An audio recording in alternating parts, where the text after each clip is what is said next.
all around 3-state up and down area and things like that. Did that for Sable and the Scorchers. Yeah, about 7 years, I think. That was quite a run at that. And then I joined the Edison Project. I was in with those guys. Yeah. It was funny how you mentioned that show down at the river whenever you had met me.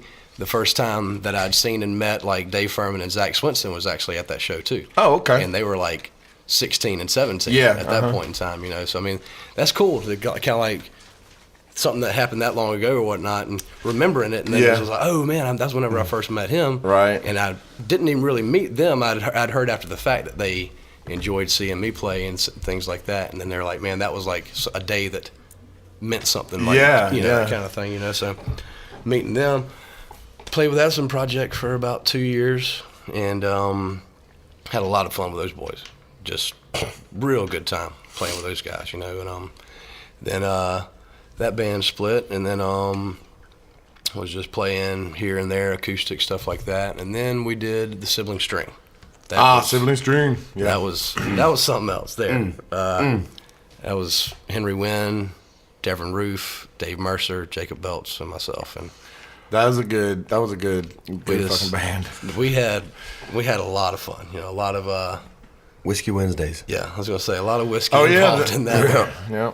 I used to do the Tuesday nights down there, man. It'd be crazy. Dollar tequila night. Crazy. And it's one of those things too. I mean, each group or every night, every time that you play with somebody, you know, like how good somebody else is on stage, you know, you kind of have to raise your game. You know? So I mean, with that lineup, you know, I mean, you got Belts singing his face off and can write music, amazing music. You know, you got Mercer, Devin, and Henry. You know, so it's just like, man, I got to step my game up to get to that kind of level with all these guys. And we definitely had some serious magical moments happen on stage. Yeah, absolutely. I enjoyed every time I saw you guys. That was something else. That was funny, though. I did want to mention this. You know, it's no secret that I love marijuana. It is no secret. No secret. But Brad came up to me whenever I first, you know, started hanging out with you guys a little bit here and there, and I jumped on stage with Black Eyed Susan a couple of times and sang. And Brad comes up to me and he goes, Mike does not smoke marijuana. And don't try to influence him to do. Do not try to get him. And he doesn't drink and he doesn't blah, blah, blah. And don't try to influence. That was in the nature of whenever I was like 15 to 20, all I did was nothing but smoke weed. Done for 5 years, you know, so then kind of cleaned up, things like that. And then definitely wasn't even drinking or anything like that. Then just doing the weed thing or whatever. Exploring. You gotta get him to do the Matthew McConaughey thing, the Days of Confused. All right. You know what I love about high school girls? I get older and they stay the same age. He's got it, man. He's like, fuck. Who was the bad guy on Fast Times? Was it? Oh wait, that's Days Confused. That's Days Confused. I'm thinking about Fast Times. Spicoli. Spicoli. Right here, dude. So, what would be your favorite band? I know that's a freaking hard question. Whew. No, better yet, who's your favorite guitarist? Ooh. Well, that's even a tougher question. I know, right? I mean, you can start wherever you want to. I mean, I love all three of the Kings. Albert King, B.B. King, Freddie King. Freddie is probably my favorite out of those three. You know, his tone was so good. Freddie just was like so much. You know, like, is this guy about to fall over, or is he about to just play the best note that you ever heard in your life? He has so much emotion. You know, but like his style of kind of the Texas kind of thing. I mean, like the other Kings are great, you know, but just Freddie does it for me, big time. Yeah, absolutely. I'm Muddy Waters, absolutely. You know, I mean, talk about blues. I mean, that's my biggest first heavy influence. You know, and of course, Jimi Hendrix on my T-shirt here. Right. And I was just like when I was born in 1978. I'm an old man here, I'm 35. Right. You know, so. But like I was thinking about the other day, kind of the time that I grew up, like as far as being 10 years old in 88 or whatever, and what's happening in 88, you know, Motley Crue, all that kind of stuff, you know. So, I mean, I grew up with that kind of stuff happening as an early influence, and then as I'm like 12, 13, 14, then Nirvana and Pearl Jam, Soundgarden, and Alice in Chains and stuff, where all that's going on, you know. So then a little bit further on down from there, whenever I kind of like started getting serious about this playing guitar, you know, that's whenever I saw the Behind the Music or the Legends kind of thing for Stevie Ray Vaughan. And when I saw that, it just stopped me dead in my tracks, and I was like, that's what I want to do. Yeah, right there. What that man is doing. So just went and got everything that had anything to do with that man, as far as magazines, music, CDs, DVDs, everything. Just really absorbed all of it. So there's one live thing that he's got in. It's in a little fucking club in Texas, and he does this. He does this thing where he's like, getting up on the amp and doing the reverb and doing all kinds of crazy, just like improvising. And like to this day, I'm like, whoa. Yeah. Every time I see him, whoa. It's amazing, man. I mean, he took what Hendrix was doing, which what Hendrix was doing was unbeknownst, unheard to anyone's ear. I mean, that's why Hendrix is always the man, because he just took sounds, and he took the guitar, and he took the thought of music further than anybody had before at that point in time. So I mean, he kind of took what Hendrix was doing and kind of had a similar mindset, and you can hear Freddie King in there as well. You can hear Albert King in there as well. You can hear B.B. King. So I mean, he just really kind of a sponge of all this stuff. But the blues obviously being the main thing. But I mean, just taking the Hendrix thing and doing his kind of stamp on it as well. So it's all those moments that you're like, wow.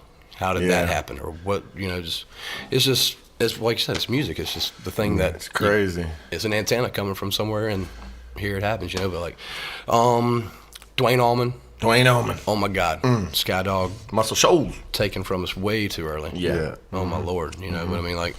But I mean, the impact that while he was here. Yeah. Like that's the thing. That's just the thing us too. saying his freaking name right now. Yeah. That's the thing too. Like Hendrix, like everything that he did was like in a 3-year span.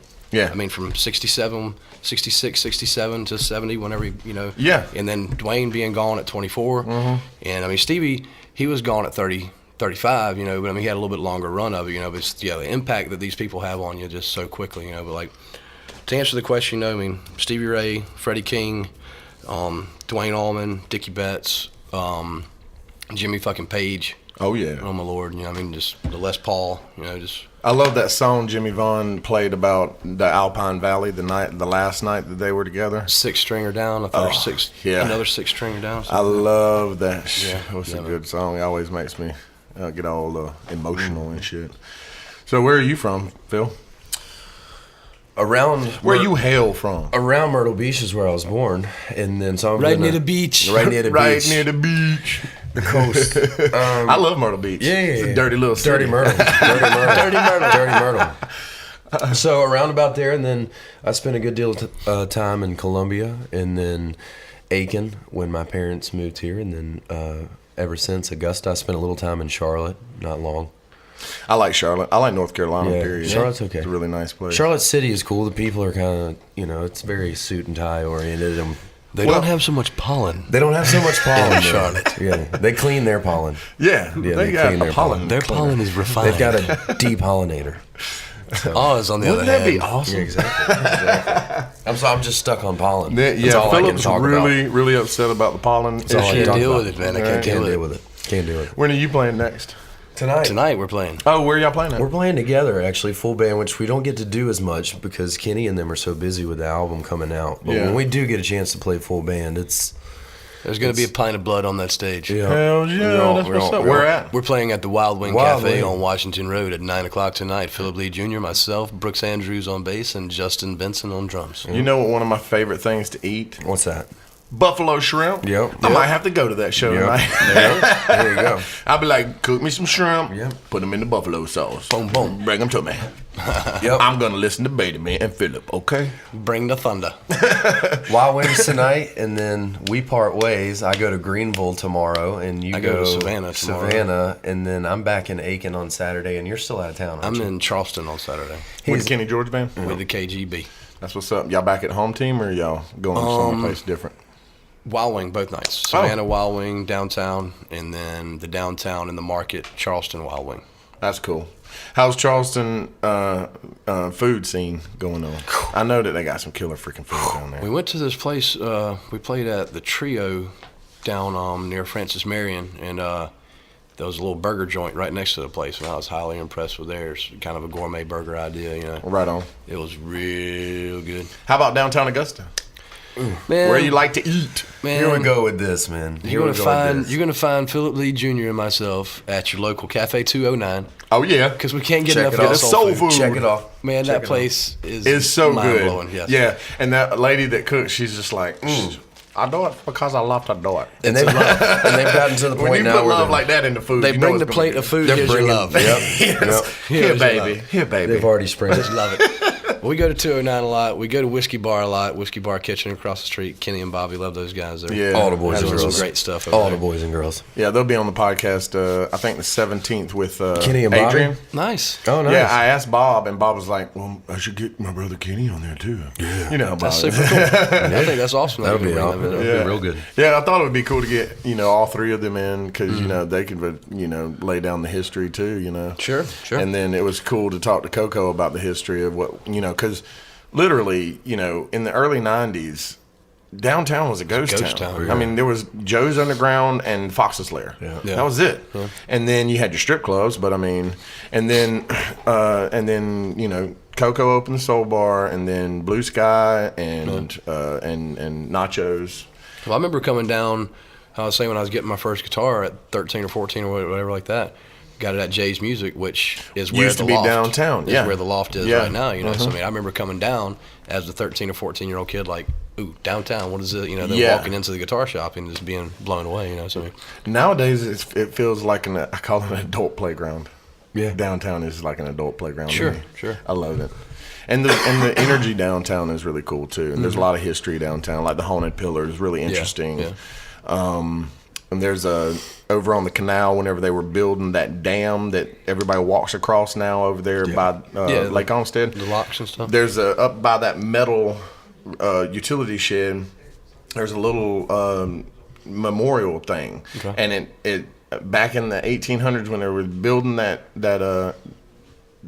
dam, they used to have a lot of people that would canoe. It was like a big thing to canoe from Lake Olmsted, onto the canal. Sure. And apparently they got too close to the dam and the canoe capsized and they never found one of the bodies. Wow. And there's a memorial up there with their names on them, right there where they died Here at. lies. Yeah, it's crazy. He's all about aliens and ghosts. I mean, I can dig it though. Man. never found the body. I can dig it. I can Never dig it. found the body. I haven't been able to stop talking like this lately, so I'm sorry, guys, if I just sink into that here and there. I've been using Johnny that voice Carson. a little too much. Yes, you see, yes. a There it really, is, really yes. big show. It got Now to stay for brief fit. history of North Dakota. North Dakota was discovered in 1995. Nothing ever happened there at the end. Gold in them hills. There's gold in them hills. Speaking of, we have a lot of shift going on. I think there's a paradigm shift going on right now. Yeah. And I ask everybody this. And in the past 5 or 6 years, for me personally, I've been practicing the power of positive thought. Okay. And in my life, I have beautiful people surrounding me. And do you feel like people are getting nicer? Or do you not feel that way? Is it just me? That's a crazy heavy. one there. That's heavy. That's a heavy one.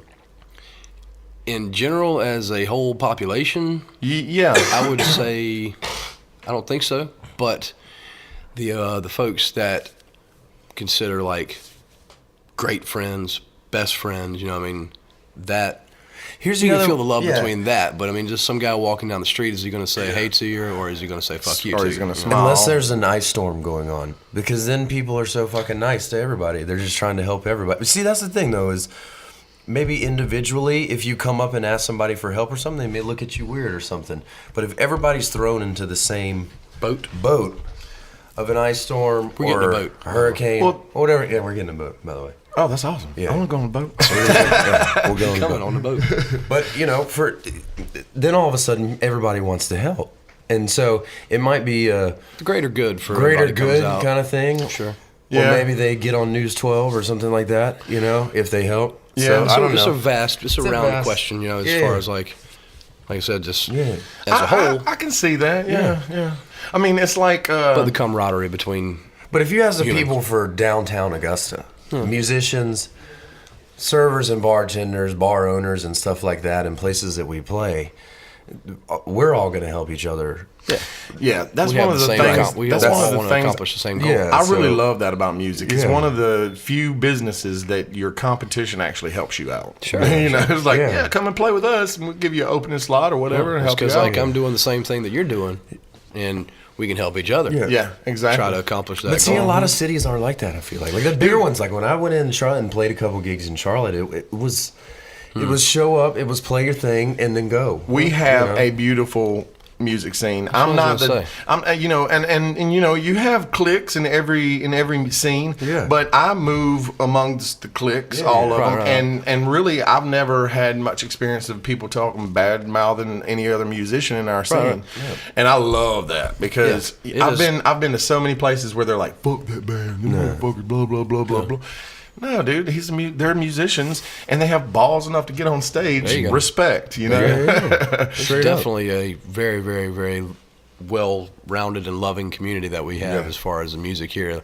In other towns, somebody want to slit your throat for that gig or whatever. You know, but I mean, around here, it's just, cutthroat. But see, the thing is, like you were talking about earlier, is the fact that, like, not only, I mean, he plays with Kenny George, he plays with me, but I play with different, 4 or 5. I mean, we don't want to fucking argue. We want to play together. Yeah, you know what I mean. We don't want to. I don't know why. I don't think you've ever been on stage with me. Have you? I don't I think that's true. I don't know, man. I can't remember. There's no way that's true. I There's mean, no I way. think I sat in. Y'all played at Metro maybe a year and a half ago or something like that. And for some reason, I remember being on stage with you and Doug and Adam. And yeah, I think so. Yeah. Yeah, I've played. Yeah, I have played with you once. That's awesome. And then Devrin, I've played with him a few times. Sure. Devrin's really good on the bass. He's nuts, man. Excellent. And I played with Henry Wynn a couple of times. I'd like to get him and his dad on the podcast. Yeah. That would be really cool. Got to get Henry away from the PlayStation thing though. He plays that video game. I'm like, give me that. He's all What, about it. man? What? He likes the video games. But yeah, Phillip was talking about how the first time whenever he played, and I'd seen him, we were playing over there, and we took a break, and Ryan was like, do you mind if I get my buddy Phillip here to sing a song, And I was like, sure. I think he ended up playing Keith Jenkins' guitar, and was just sitting there, and he started playing the song, and I was over getting a drink, whatever, just hanging out, and then I just started hearing him. I was just like, whoa, who is this guy, and just friend of Ryan. Then I walked up and I'm just like blown away by what you just did, and then it's like that, Yeah. instantly. Thank you, Mike. We're playing a gig Yeah, together. Instantly absolutely. the next day we're looking for a gig together, Yeah. That's those cool. kind of moments. That's what it's just like, holy shit, I just met a musical brother and I just had my mind blown and I just had somebody that I want to work with, Yeah. all in one go. You're just like, there you go. Yeah. And that's what keeps you going. Yeah, you're like, I'm on the right path. Exactly. I'm pretty sure I know what I'm doing. This path, the path just got wider. It was narrow, but Phillip, it just got wider. Phillip, join me. There you Join go. me. Precisely. Come into the world. Come into the. I loved when you guys were doing Blue Mondays. Remember that? Yeah. Craig Waters, Jamie Jones, and my brother would play bass. And Was that at Bobby Loft? Graham played. Yeah. That was a loft. We were doing Craig Loft. Waters, I found him when he was 16, and Yeah. I was like, "You're coming and playing with me, bro."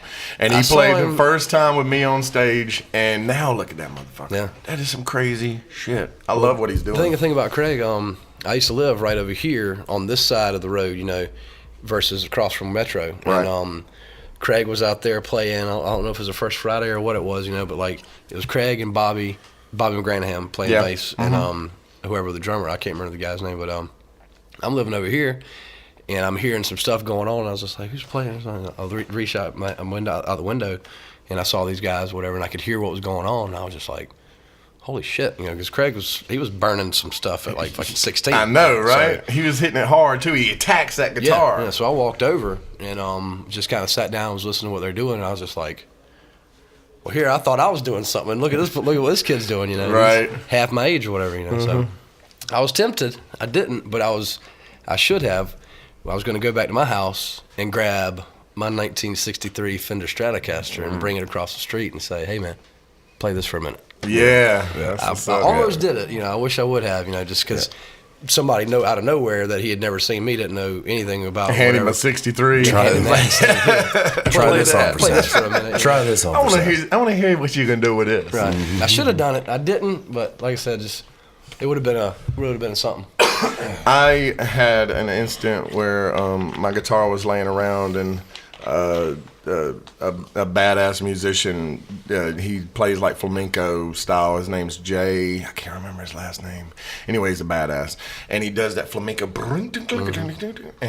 So he picks up the guitar and he starts to play it, and he does this crazy stuff. And then I'm like, and he hands me the guitar back, and I'm like, whoa, I didn't know you could do that. Good job, girl. Good job. Right. Do you have a relationship with your guitars like I do? Like literally, I had a fire. Not this past February, but the February before, lost everything. I jumped out my fucking window and my bed was on fire. I remember that. And the guitar that burned up, like I called her Desiree, and I'd had her for years and years, and she's an old Martin, and she burned up, and I literally had like heart hurt. Yeah, you know? absolutely. It felt like a human got burnt up. You know, absolutely. It was crazy. You're saying spend time with my guitars last night.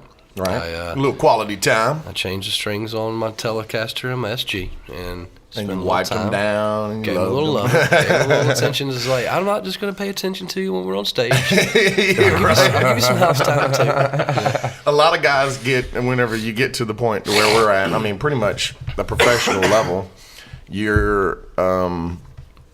It's easy for us to not play when we're not on stage. Right. Do you fight with that, or do you try to play when you're not playing on sage? It's because we fucking play live so much. Yeah, sometimes these little fingers need a little break. That is true. But like, I'll find myself if I'm just sitting in the recliner, which I do like to enjoy the recliner. He does like time. his recliner. The recliner. He does like his recliner. Mm-hmm. But then it's not like she's calling to him or anything like that. But it's just like in the back of my head, it's like, yeah, I need to just be kind of playing this thing, And it just goes from all the years, of starting. And I'd sit there, get home from school, 8 hours straight, and not put it down. Yeah. So it's just, it becomes an extension of you, Yeah, It's absolutely. like, sometimes this thing isn't going to work, or I can't really get what I want to come out of here, so I'm gonna do it right there, So I mean, it's a beautiful thing, amazing thing. Whenever I first grabbed it, before I knew how to play, the first time I put a guitar in my hand, it feels so good. Oh yeah. And I'm like, okay, I really want to learn how to play this. This thing is so cool, man. You just kind of strum it, and you're like, oh boy. And I was like you. My dad bought me an acoustic, and he was like, all right, you learn how to play some songs on this, I'll buy you an electric rig. Right. And I fell in love with the acoustic so much that I never played electric. And also I'm so heavy-handed. I play the guitar kind of like it's a percussive instrument. So much percussion with it. Yeah. Do you have a favorite place to play in Augusta? Well, obviously, I mean, how could you not like to play at Sky City? Yeah. I mean, just the big stage, the sound system, everything sounds great in that room, But I mean, just as far as like, just always overall a great time. I love playing at Metro Coffee House. Just Metro over there. Kenny and Bobby again, just doing great things with both places, and just the vibe and the feel that you get. It's just kind of like walking into your living room. There's your buddies, you just kind of hang out, and everybody's there, and everybody that you want to see and everything, So it's just a good place to be. That alarm right there is telling me that we've been talking for an hour. That's funny. Where can people get a hold of any of your music if they want to do it? Like I said, April 8th, the record will be out. The Kenny George Band, Gun Shy. You can go to KennyGeorgeBand.com. We do have a Facebook page as well. Just go in there and search Kenny George. But like I said, I believe it'll be on iTunes. I'm not sure of all those things like SoundCloud and Reverb CD Nation, Baby like and all that stuff, yeah. It's your local internet site that you buy music from. It probably will be available from there. You Google Kenny George Band, and I'm sure something will pop up. And or if you want the physical hard copy, you can give me a call and I'll bring it and put it in your damn hand. That's right, 706-2... Call me. I will bring it straight to you. I will get on my bicycle. Oh, speaking of, so I'm going back to this. Earlier I mentioned Brad talking to me. He's like, don't you do drugs with Mike? And I'm like, I won't. I'm selfish with my drugs. No, but so there for a long time you were drinking pretty heavy. Yeah. And you just stay fit. Yeah, and you were like, fuck it. And you had blew up. I was a big boy. Yeah, I remembered you from, when you're young and skinny and fit, and then to that. And then, and the beer, constantly drinking, it really can, like... Oh, God. And so... It'll fuck you hard. So you were a big influence on me, because I had recently cleaned up and spent 8 weeks dry after drinking for 5 years, probably at least a 6-pack a day. Yeah. And I wouldn't even get drunk. I just did it because of fucking bored, and that's kind of what you do, you know. Ian Drakely, he passed away. Me and him were best bros. We ran together forever, every freaking day. Super cool guy. And when he passed, I was like, all right, now I got to do everything that I've been saying that I was going to fucking do. Yeah. And so, you know, it's weird that something so good can come out of somebody losing their life like that, you know. Yeah, but it is kind of sideways, kind of looking like that kind of thing of it. But some works in mysterious ways, you know, just whatever's gonna get you to that point where you're like, okay, you know, whatever it takes. That little extra push to let you get. But Ian was a great guy. He was always super duper nice to me every time that I hung out with him. He's a great guy. Yeah, one of the things that I love about people is honesty. Sure. And that dude was one of the most honest dudes that I've ever fucking met. He'll let you know. Like, I like all girls. It doesn't matter what color they are, how big they are, how little they are. I love them, okay? And he likes his girls. He likes his girls. And I can find beauty in all of them, yes. Okay? And so I had this one. I'm being honest with y'all people, okay?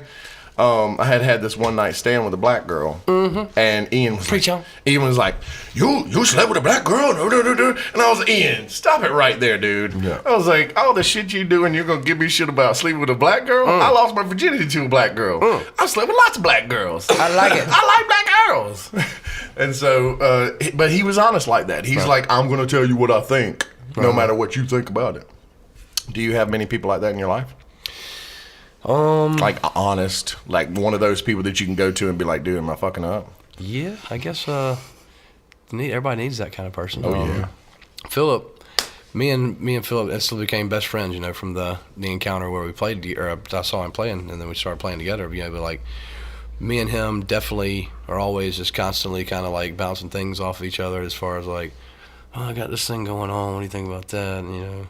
Or should I be doing that? You know, so a confidant. We keep each other big time. We keep each other in check, straighten each other out. You know? It goes both ways though. That's the important part. You gotta allow it to go both ways. If you're gonna take your friendship there. Oh yeah. You know what I mean? I mean, you know, doing the podcast is something that's fun for me because I practice constantly listening. You're doing great. I try. You're doing great, man. Yeah. I am. He's a great listener. Impressed. Great listener. I love Phillip. We hit it off pretty good. And it's funny because, like you say, if you meet somebody and you're like instantly, "Oh yeah, that's my brother. Oh, cool. That's my brother right there." Yeah, straight up. You know, and so every time I see you guys downtown, it makes me smile. Yeah. I'm like, "You did my boys right there, did my boys." Good times. We're doing it. Good times. So, do you think if say Kenny George popped off and you know you made a whole bunch of money, would you leave Augusta or would you stay here?